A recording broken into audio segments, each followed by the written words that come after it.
Hey everybody, Elizabeth Nader back with you tonight, Jersey First TV.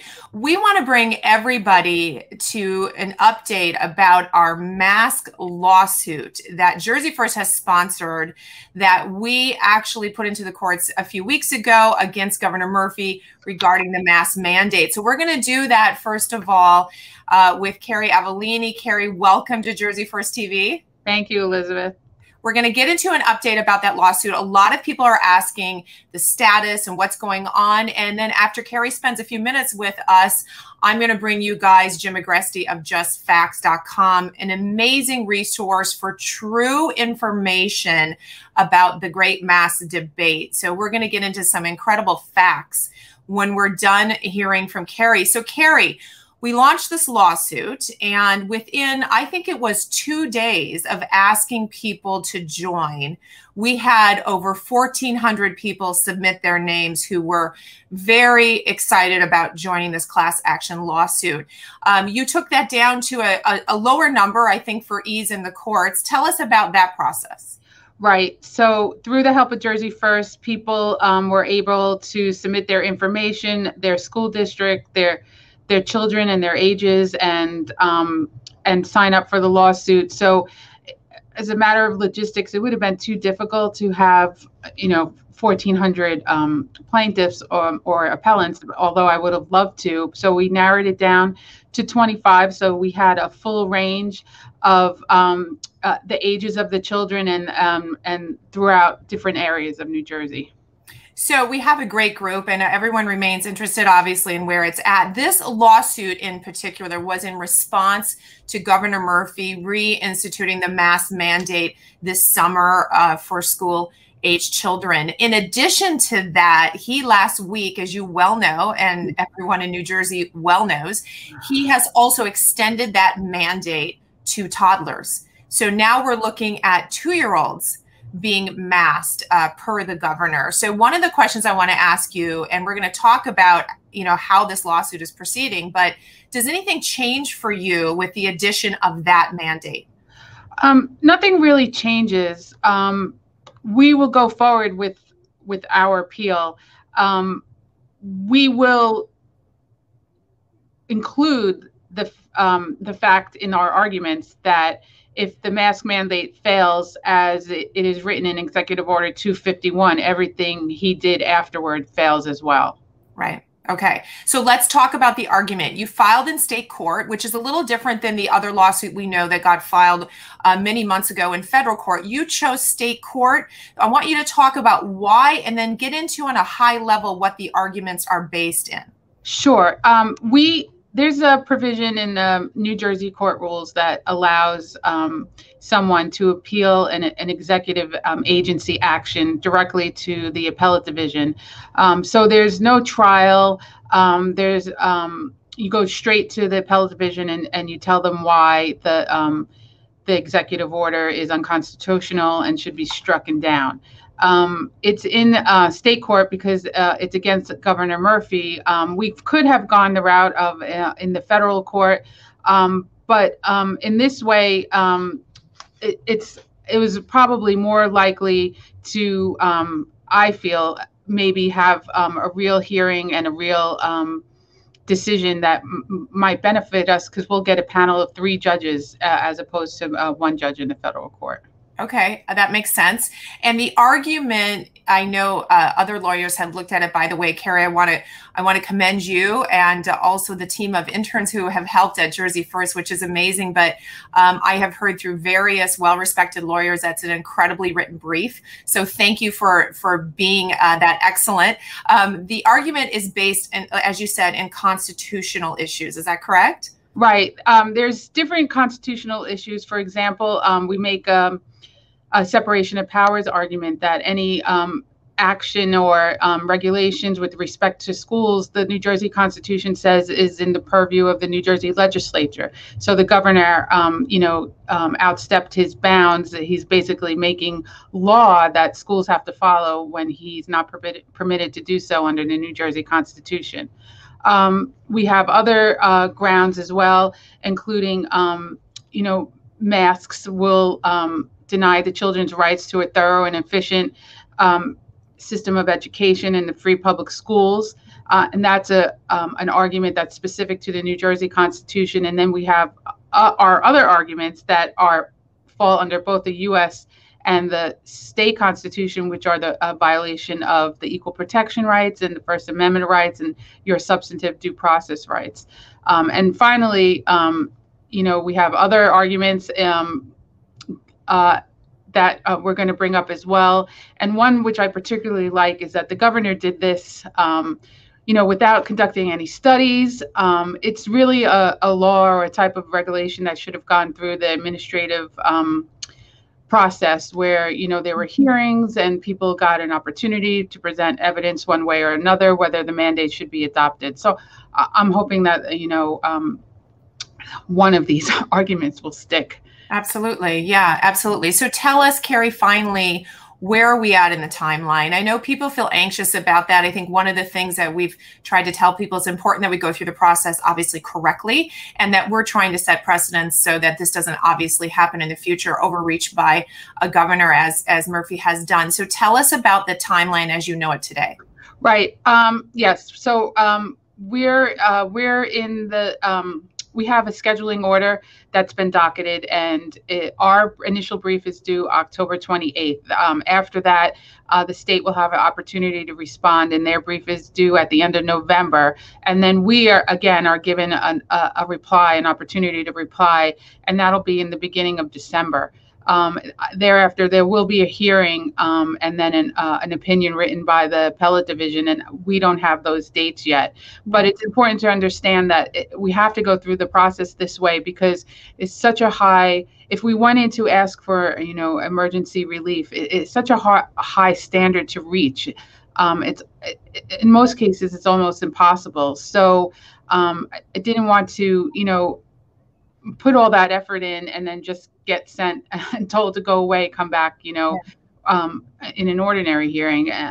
So I feel comfortable that we made the right decision about that, and that we'll move forward along the process the way it was meant, outlined by the courts. Okay. And, regardless of what happens, if this mask mandate were to be lifted, God willing, if Murphy saw the light, this would continue. Obviously, you want to set precedents, right? You want to continue to make sure that the courts weigh in on these mandates that he's put in place. Oh, yeah, absolutely. Mandate Murphy, we got to scale him back one way or another. One concerning thing about these mandates is there's no endpoint. And so on that reason alone, we have to do everything we can to rein them in with respect to issuing mandates about the masks and anything else that he's continuing to mandate in New Jersey. Absolutely. Mandate Murphy. I don't know why I haven't heard that before. That's so good. We're going to steal that from you, Keri. Mandate Murphy. Sure. Yeah. All right. That's great. Well, Keri, thank you so much. I'm going to add in Jim Agresti from justfacts.com to our show here. Jim, thank you for joining us. Keri, I'm going to put you back in the waiting room here. I know you want to listen to what Jim has to say. Keri, thank you so much. We will be back with you as soon as there are updates and we can bring that to our people. Thanks, Keri. Thank you. So, Jim, welcome to Jersey First TV. Great to be back with you. Thanks for having me on again. You are the ultimate smart guy, Jim. That's what I say about you. Jim Agresti, everybody, of justfacts.com. He's a president and co-founder of this amazing organization, nonprofit organization that's all about finding the truth and presenting facts that are well documented, well researched, so that you can make your own decisions. Is that a good way to summarize what you guys do? Everything except me being smart. Okay, well, we'll let the audience decide that, okay? That will be up to them, Jim. But truly, you have been an incredible resource for people. I know you put in so much effort, and you recently came out with an article, a research topic, a paper, if you will, however you want to say it, on mass, the truth behind this great mass debate, if you will. 500 hours of research into that, Jim? That's amazing. Yeah, one thing is I am very passionate about the truth. I often get those kind of compliments, which, are very awkward. Yeah. And I've been tested. I'm not that smart. I just really work hard, and I'm very serious and intellectually honest with what I find.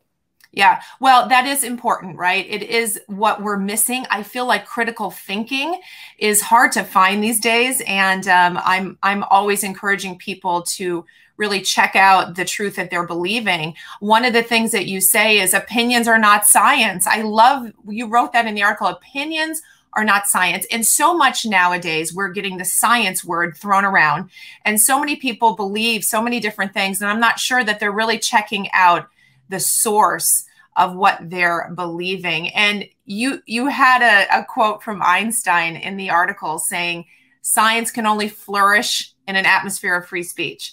So, wow, how timely is that? If he only knew the kind of censorship we're under now, that really makes it hard for us to find the truth, doesn't it? Well, you know, Jack Dorsey and Mark Zuckerberg, they know more about science than Einstein. So, you know, we should take their words with equal weight as well. Okay, well, tongue in cheek, obviously not, but maybe that'll keep me from losing my platform, right? We'll just give them a little bit of love here. We need to tell the truth. And this article is incredible. First of all, I want to tell people there's no way we're going to be able to summarize it all in this interview. So first of all, justfacts.com is where you need to go, justfacts.com. And you'll see all of Jim's research there on so many public policy topics. This one in particular is the mask issue.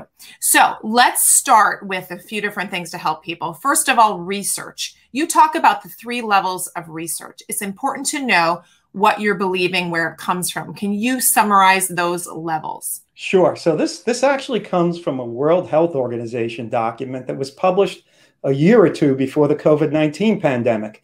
And it looked at various mitigation measures to prevent the spread of the flu.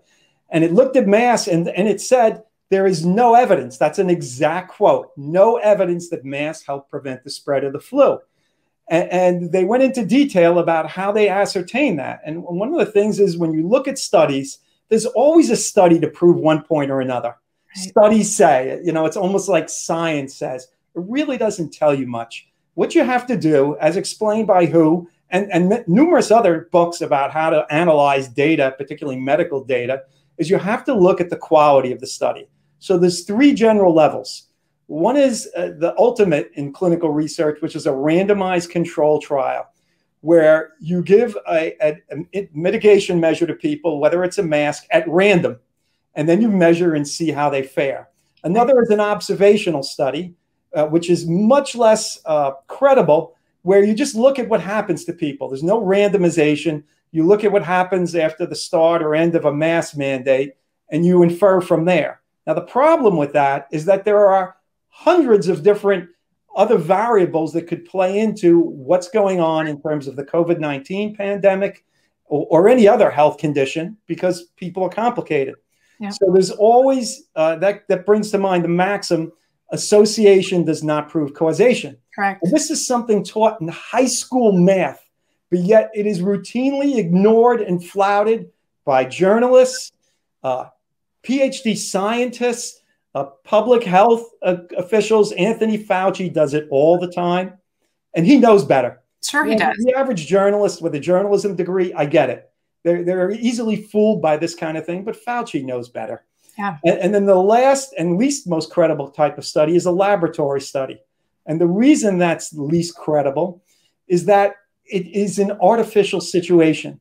It might not mimic what happens in real life. If I take a kid, for example, and put him in a lab and put a mask on him and do some sort of test, well, that doesn't really show what's going on, because kids don't live in labs. Yeah. You know, they're in schools for, 6 hours a day, and they're out in the streets, and they're at home, and toddlers are rubbing their noses, and you know how dirty they can be. Right, right, very. So a lab isn't going to replicate what's really going on in the real world. Yeah.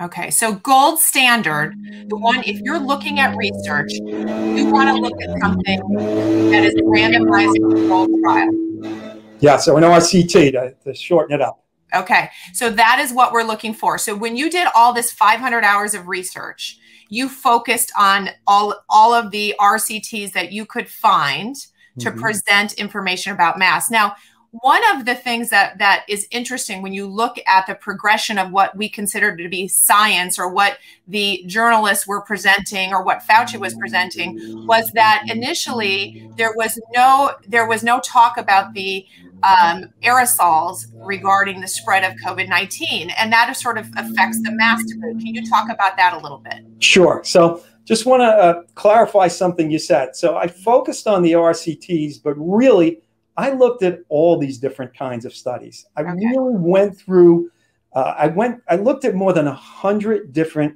peer-reviewed publications in more than 50 different science journals, because I wanted to get the full spectrum of evidence. And one of the unexpected things that jumped out at me is that they all fit together. You know, despite the shifting government regulations and different expert opinions, if you look at the data as a whole, it all tells the same basic story. Wow. And this is it. COVID-19 is primarily spread by microscopic aerosols, 90% of which are less than 1 micron in diameter. Let me make that real now. 1 micron is 1/25,000th of an inch. 40 microns is the smallest a human being can see, a normal human being can see. Right. So these are all respiratory particles that cannot be seen with the naked eye. They can only be seen under a microscope. Now, this is the kicker in all this. The mass, if you look at like an N95 mask, it will filter out a good portion of these aerosols, because the mesh is very fine. And if you've ever worn one, you can feel the breathing resistance, especially if it's fit properly, which it needs to be. However, these aerosols remain airborne for minutes or hours. So any slight little gap around the end of that N95 mask, and those aerosols start pouring out, because essentially you have a fog of these respiratory particles in there. Sure. Now let's get to surgical masks and cloth masks, which are the ones that are commonly used, in the general public. Right. The pores in the finest surgical masks, this is from a study from a scientific journal conducted even before the COVID-19 pandemic, are 17 microns, or 17 times larger than the actual bulk of respiratory particles that are spreading this disease.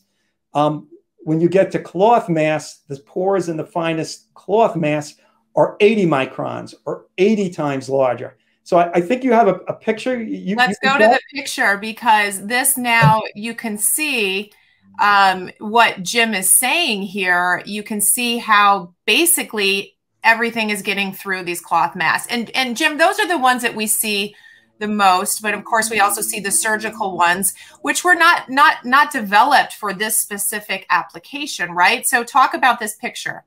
Sure. So what you'll see most importantly on the right is the documentation for where these facts are coming from. What we aim to do with Just Facts is put that primary source data right in front of people, so they don't have to go through the filter of us interpreting it. Right. Yes, we condense it and explain it, but there's a link right there. There's direct quotes, so you can see exactly and check for yourself what we're saying here is true. Right. So in the middle, you can see the 1 micron respiratory particle scaled. Everything's to scale in this chart.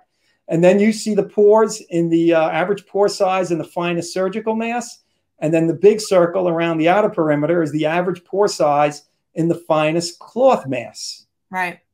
And as you can see, these aerosols are going to slip through, and do slip through. Not only that, if you sneeze or cough, it may block some of that initial velocity and stop it from projecting, but it spills out all over the sides. Yeah.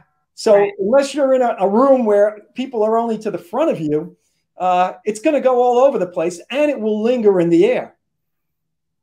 So Jim, really, I mean, just this visual alone I have to ask the question to you, and I don't know that you know the answer to this.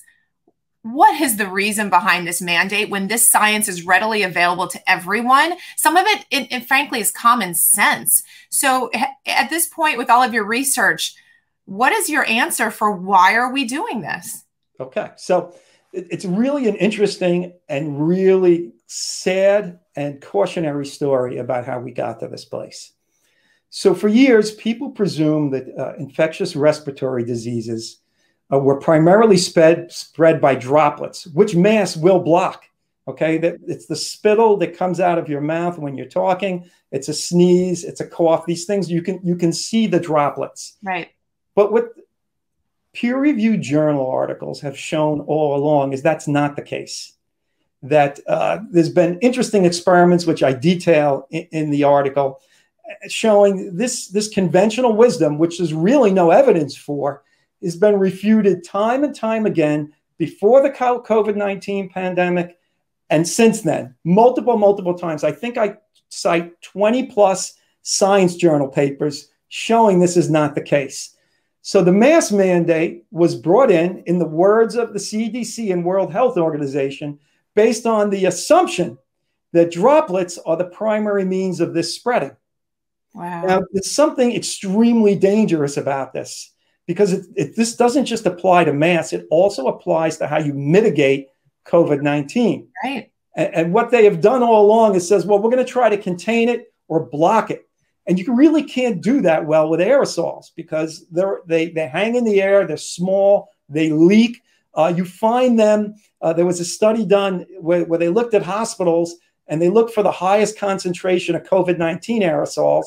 And they found it in the room that people were disrobing, taking off their masks, taking off their garments, because the stuff lingers. It stays in there. You can take the mask off. It re-aerosolizes. Yeah. They're very difficult to contain, but they can be killed.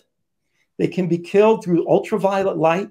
There's been experiments on this going back to the 1930s. Wow. They've been done in schools. They've been done in veterans hospitals. They've been done with animals. And really what you do is you have to kill this or dilute it. Yeah. So thus the open air, social distancing, they all help prevent the spread of this. But really, you have to kill it. And UV does a great job of doing that. The technology is affordable. It's available. But the CDC and WHO, for the better part of a year, said, no, it's not aerosols. It's not aerosols. And there were people speaking up.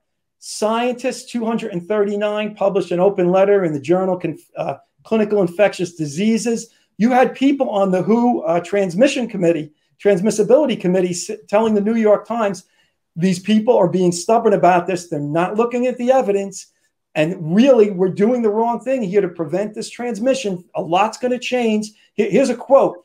When people find out the truth about this, it's going to send an enormous shudder through the infection control community. Wow. But this is what happened. They did find out the truth. In the spring of this year, within a week, the World Health Organization and CDC changed their pages on how COVID-19 spreads to add in aerosols as one of the primary mechanisms. Now, this is what's really nefarious about this.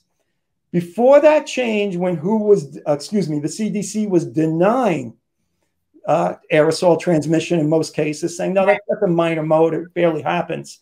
They had a statement that said, if this were transmitted via aerosols, we would need special infection control procedures to mitigate this. Right. So when they finally admitted that they did, do you know what they did?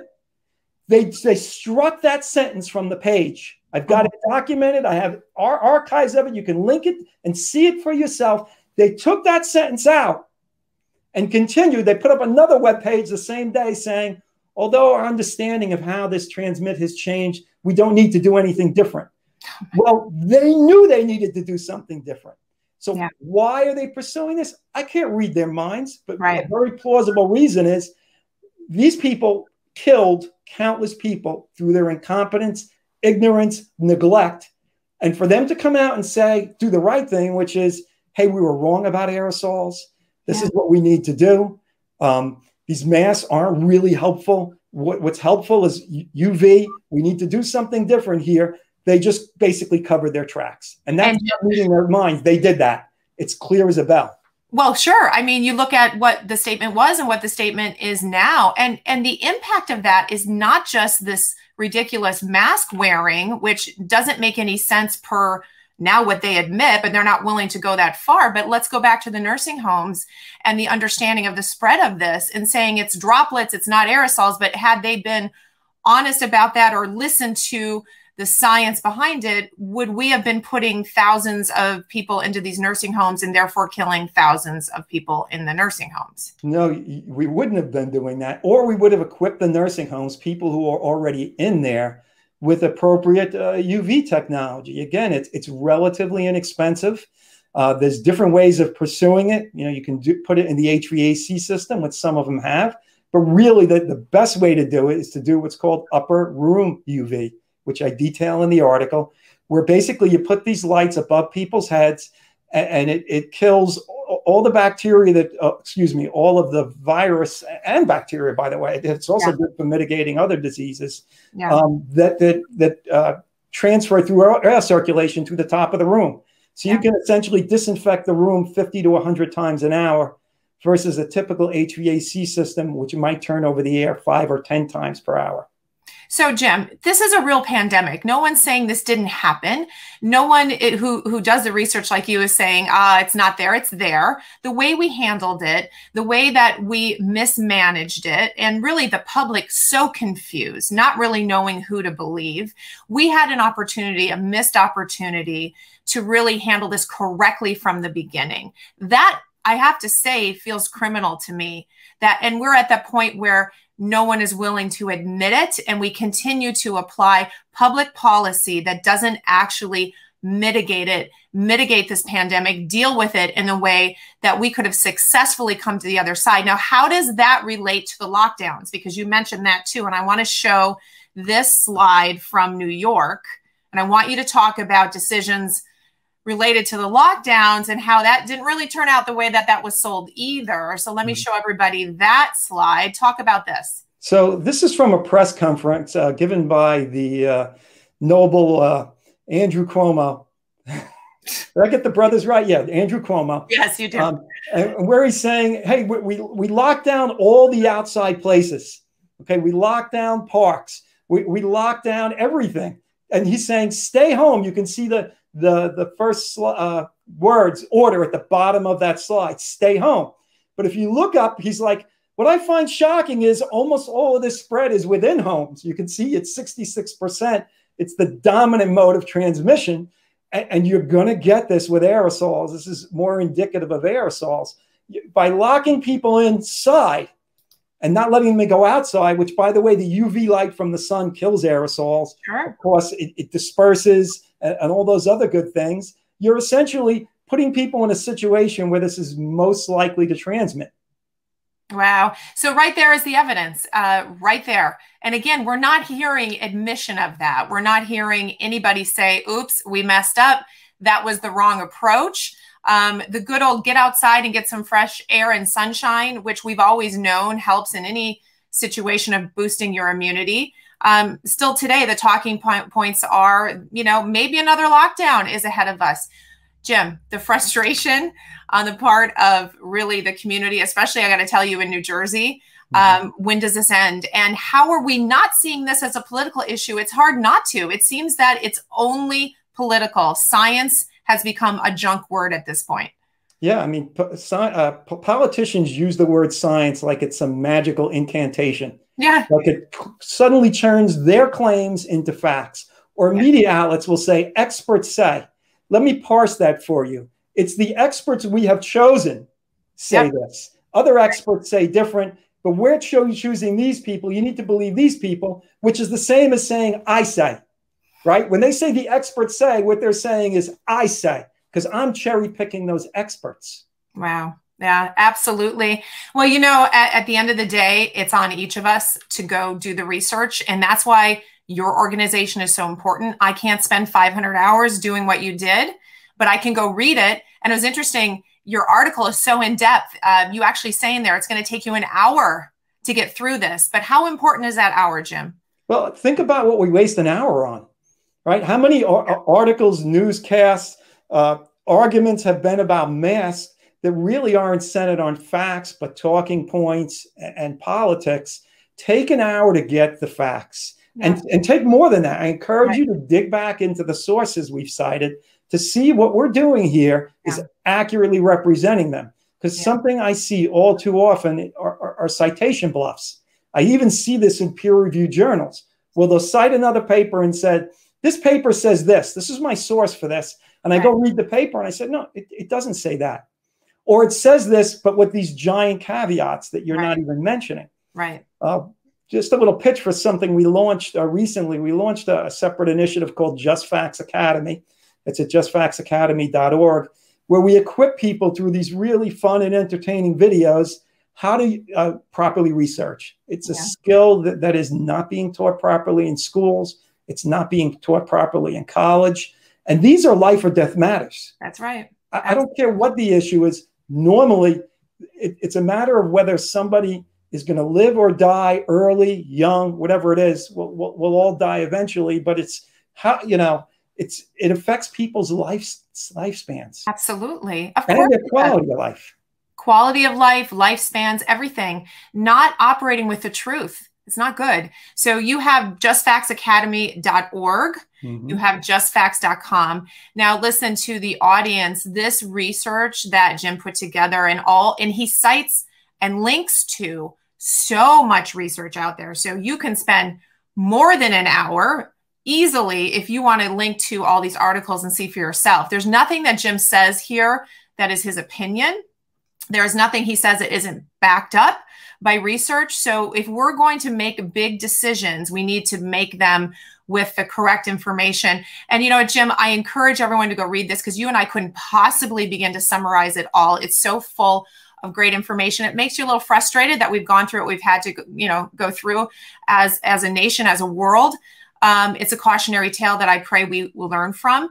And I encourage everyone to go read this and other things. And I want to end with the other quote from Einstein, because at this point, I think we need to start holding people accountable. And the other quote you put in there that he said on his deathbed, apparently, whoever is careless with the truth in small matters cannot be trusted in important affairs. Amazing. That's a great quote, Jim. Yeah, he actually wrote that. This is the last note he ever penned. He was working on a manuscript, and it's one of the last words he ever wrote. But it matters. The details matter. You're talking about truth, which is conformance to reality. And if we're operating and making decisions about things based on misinformation, things that are not reality, we typically end up hurting ourselves and others. It's serious, serious business. Well, absolutely. And that's why we appreciate what you do. And, Jersey First is fighting for families and businesses. We're fighting for the truth. This isn't about politics. This is about the truth. That should be facts, and truth is what should drive decisions that we make. And as long as we stick with that, we will do the best we can as a people. We're not there right now. So we need people like you to continue, Jim, to fight for that and the work that you do. And I know people can contribute to your nonprofit to support that, and they can find out all of that information at justfacts.com. Jim, thank you so much. We barely touched it. It's so much. I would like to have you back again, in the future, but I hope everybody goes to your website and arms themselves with the facts. Just a last word to everybody listening tonight. I really appreciate the good work you're doing. I appreciate you having me on. I appreciate you being open-minded to the facts, because what I see is people on both sides, they don't want to hear anything that doesn't fit with the narrative. Yeah. And it is vitally important that we look at everything and not run it through the filter of our prejudices, but run it through a filter of factuality. Is this factual? Can I prove it? And that's how we're going to come to better solutions that are going to help a lot more people. Amen. I couldn't have said it better myself. Jim, thank you again for everything that you do. We'll definitely have you back. To my audience, please go to justfacts.com, bookmark it. Make it a place that you go when you have a question, when you see controversy in the news and you're not really sure who to believe anymore. It's probably the case that Jim will have an article, well-researched, posted about that issue. It's not just mass, it's many other things. Please visit his site and support what he does. Jim, thank you again. To my audience, guys, Pleasure. we'll see you next week. Everybody have a good night.